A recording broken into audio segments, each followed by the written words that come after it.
Assalamualaikum warahmatullahi wabarakatuh. Perkenalkan, nama saya Andi Fadila Rataulia dengan NIM S1B1 21027.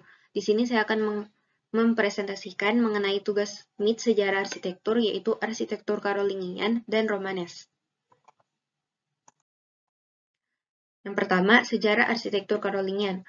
Karolingian adalah istilah dipakai untuk menyebut wilayah, kekuasaan, dan imperium yang didirikan oleh Charlemagne. Charlemagne menjadi raja mulai dari tahun 768 Masehi dan dinobatkan menjadi Imperior 814.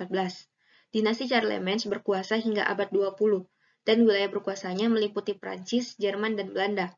Zaman Karolingian juga sering disebut awal atau pra-Romanes, yaitu pada akhir abad 7 dan abad 9. Arsitektur Karolingian mempunyai ciri tersendiri, terdapat terutama di Jerman dan Prancis. Selanjutnya, sejarah arsitektur Romanes. Arsitektur Romanes adalah gaya arsitektur Eropa abad pertengahan yang ditandai dengan lengkungan semi melingkar. Arsitektur Romanes mulai dari abad ke-6 sampai ke-11, dan pada abad ke-12 menjadi gaya gotik, ditandai dengan lengkungan runcing. Pada masa Romanes, banyak kastil, gereja, dan katedral, bangunan pemerintahan, serta tembok kota. Namun kini yang masih dapat disaksikan hanya sebuah chapel kecil hingga katedral yang besar.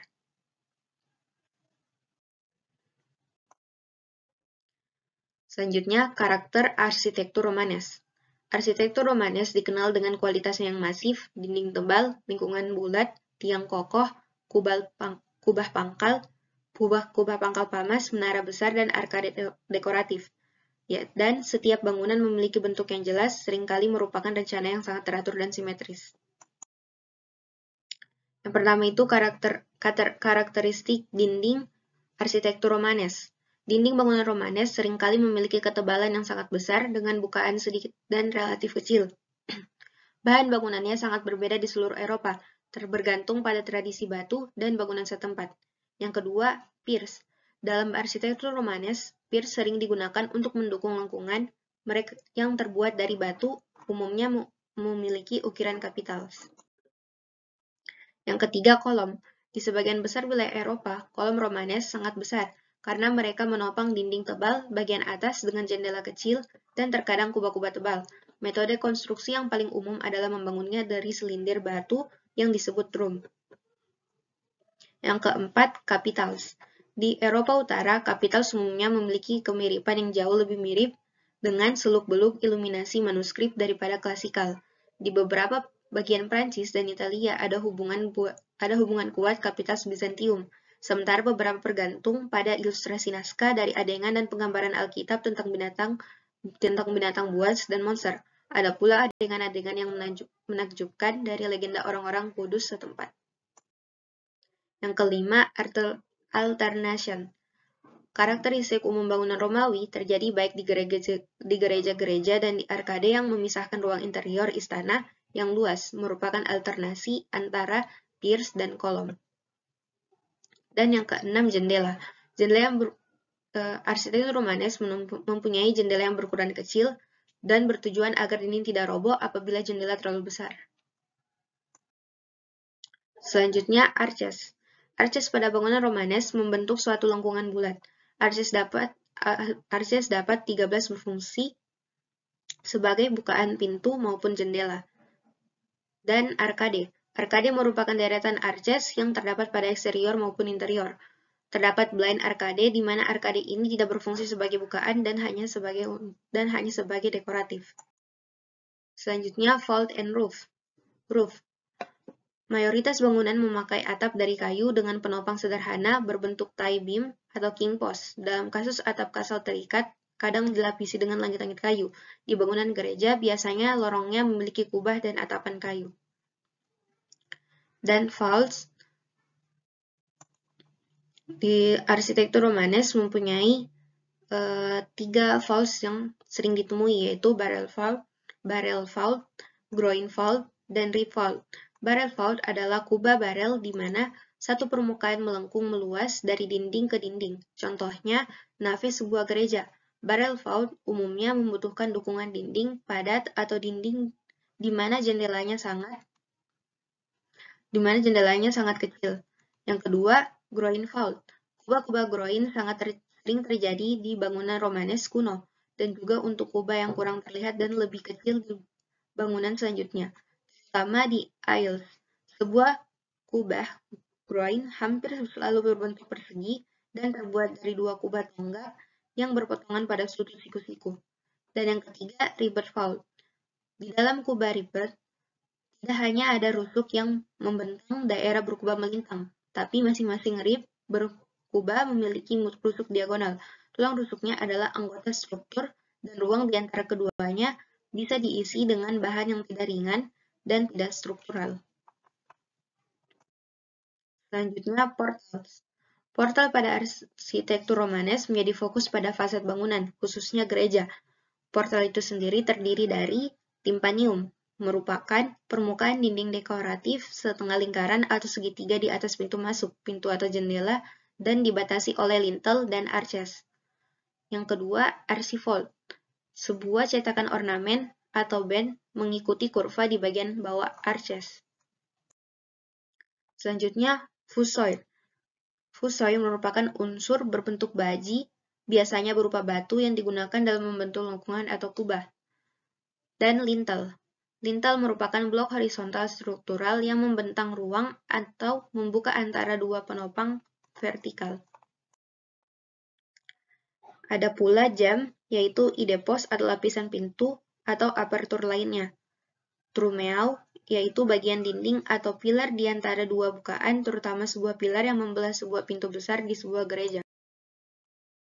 Dan yang kesembilan, rose window. Pada perkembangan Romanes, rose window dan wheel-shaped window banyak diterapkan pada bangunan. Selanjutnya, kita akan membahas arsitektur Romanes di Eropa. Pertama, Romanes di Italia. Pra-Romanes terlihat di Italia oleh pembangunan gereja dengan dinding tebal dari batu, jendela yang sangat kecil, dan karakter benteng yang sangat besar. Contohnya itu seperti komplek Piazza del Duomo. Terdapat satu monumen terkenal di dunia, yaitu Piazza del Duomo, terdiri dari Camposanto, Katedral, Baptistery, dan Menara Pisa. Seperti yang terlihat pada gambar. Yang pertama itu Katedral Pisa, yang dibangun pada tahun 1063 sampai 1118 Masehi. Seperti pada gambar, atap nave berbentuk pelana, atap aisles berkemeringan tunggal, yang dimana konstruksi ini identik dengan model atap zaman Kristen awal. Yang kedua, Baptistery, yaitu pada tahun 1153 sampai 1256 Masehi, dan dirancang oleh Diotis Salvi. Dihias dengan pilaster setengah silindris menyatu dengan dinding, dan pada abad 14 ditambah hiasan gaya gotik runcing-runcing segitiga berderet keliling. Selanjutnya, gambar potongan. Perombakan pada abad 14 mengubah bentuk atap, yang semula berbentuk kerucut patah, kemudian berubah menjadi kubah dengan sebagian kerucut tumpul. Pada puncaknya terdapat lagi kubah kecil. Selanjutnya, Menara Pisa, 1174 sampai 1721 Masehi, dirancang oleh Bonanno Pisano.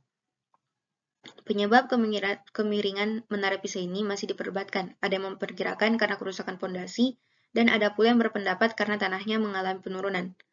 Yang kedua, Menara Pisa ini digunakan untuk lonceng gereja. Dena lingkaran Menara Pisa mempunyai diameter 16 meter, dan terdiri dari 8 lantai dengan tangga spiral. Kolom silindris lebih banyak berfungsi sebagai dekorasi daripada pendukung konstruksi. Yang kedua, Romanes di Prancis. Peradaban Romawi yang telah menyebar melalui wilayah Prancis sepanjang wilayah yang bersejarah dari lembah Rhine, di mana pengaruh dari arsitektur Romawi di mana-mana jelas. Yang pertama itu Katedral Angoulême, yaitu pada tahun 1105 sampai 1128 Masehi. Di Angoulême, sebuah kota di selatan Prancis, yang dimana bangunan ini tidak memiliki aisles dan dinding kubah terdiri dari dua lapis yang di dalam berfungsi sebagai plafon, seperti yang terlihat pada gambar. Untuk tampak depan, pada dinding depan terdapat patung-patung dan relief. Gabel wajah depan diapit oleh menara kembar beratap kerucut. Puncak kubah yang runcing dihias dengan cunduk. Wajah bagian barat atau bagian di mana terdapat pintu masuk langsung ke dalam nave, penuh dengan dekorasi berupa pelengkung-pelengkung. Yang ketiga, Romanes di Spanyol, Portugal, dan Palestina. Yang pertama itu di Spanyol, seperti Old Cathedral of Santiago de Compostela. Terletak di utara barat pantai Samudra Atlantik, menjadi tempat berziarah kaum Nasrani dengan adanya makam Saint James, putra Zabede. Adapun denahnya yaitu yang pertama pintu masuk, yang kedua menara kembar, yang ketiga aisles, yang keempat nave, dan keempat apse, seperti pada keterangan gambar. Yang dimana pada bangunan ini terdapat menara kembar yang mengapit dinding depan masuk di mana terdapat pintu masuk utama, dan beserta atapnya berbentuk piramid. Atap nave dan transept pelana, di atas persilangan keduanya terdapat lantern bersegi 8 dengan atap kerucut yang juga bersegi 8. Di depan apse atau ujung barat dari nave terdapat coro, yaitu tempat paduan suara. Adapun denahnya yaitu seperti pada keterangan A, lantern, ya, keterangan B, pintu masuk samping dari transept, keterangan C, atap apse utama, keterangan D, atap plana nave, keterangan E, atap satu sisi miring dari aisles, keterangan F, atap plana transept, keterangan G, atap satu sisi miring aisles dari transept, keterangan H, apse, dan keterangan I, menara kembar beratap piramidal. Selanjutnya, di depan katedral sebuah golden moldus cell menghiasi altarnya. Banyak peziarah yang mengantri untuk mencium golden moldus cell ini sebagai suatu tanda kehormatan. Pintu masuk utama yang dibangun kemudian pada tahun 1168 sampai 1188 Masehi dan diberi nama Portico de la Gloria, di mana interior dari Old Cathedral of Santiago de Compostela ini seperti yang tertera pada gambar. Selanjutnya, Crag des Cavaliers. Crag des Cavaliers adalah benteng tentara salib di Syria, terletak sekitar 100 km dari selatan Saone, terletak di sebuah bukit yang puncaknya diratakan agar berfungsi sebagai pertahanan pada masa itu.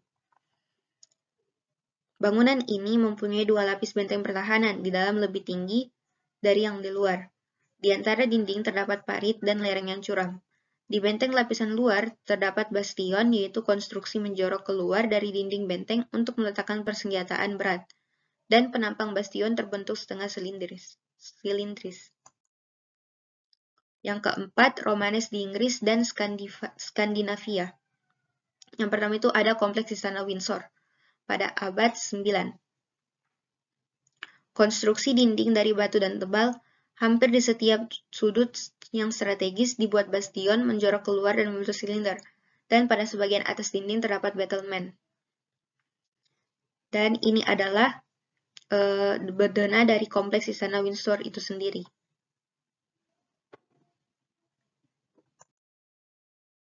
Berikutnya ada All Saints Church pada abad 9 sampai abad 10. Menara digunakan sebagai landmark dan menara pengawas. Ada pula Saint Laurent Church, di mana dinding meninggi, mempunyai konstruksi batu, atap sederhana berbentuk pelana, serta berdinding tebal. Ada pula Brixworth Church di Northamptonshire, yaitu seperti yang terlihat pada gambar itu, Brixworth Church tampak barat, yang ini Brixworth Church tampak selatan. Dan berikut adalah ruang dalam Brixworth Church, beserta denahnya. Sekian presentasi dari saya. Wabillahi taufiq wal hidayah. Wassalamualaikum warahmatullahi wabarakatuh.